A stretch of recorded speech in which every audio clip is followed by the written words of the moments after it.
మాత్రం కాపాడని తాయెత్తులటాగో. ఎమ్మెల్యే లాస్యాను వెంటాడిన ప్రాణభయం. లాస్యా నందిత ఒంటిపై 12 తాయెత్తులున్నాయట. వరుస ప్రమాదాలతో బాబాల వద్దకు లాస్య. తాజాగా దర్గాకు వెళ్లి వస్తున్నగానే ఘటన. ప్రమాదం ఎలా జరిగిందో అర్థం అవ్వట్లేదు. MLA Lasya Nanditha PA driver Akash.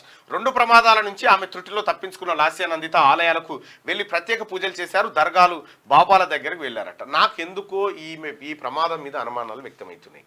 ఒక ఎమ్మెల్యే పర్యటన చేస్తున్నప్పుడు ఆమె వెంట గన్మెన్లు ఉండాలి. గన్మెన్లు ఎందుకు లేరు? ఎటు పోయారు గన్మెన్లు? రెండోది, కరెక్ట్గా ప్రమాదం జరిగే 10 నిమిషాల కంటే ముందే ఈమె కారులో ఉన్నటువంటి అక్క కూతుర్నిది వాళ్ళ కారులోకి ఎక్కించి వీళ్ళు బయలుదేరడం, ఇది పలు అనుమానాలకు తావిస్తూ ఉంది.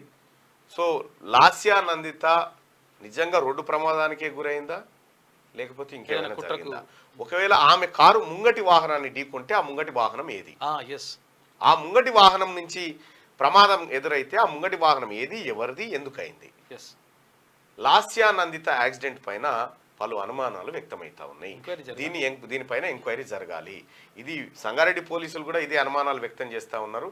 అసలు గన్మెన్లు ఎటుపోయారు సింపుల్గా?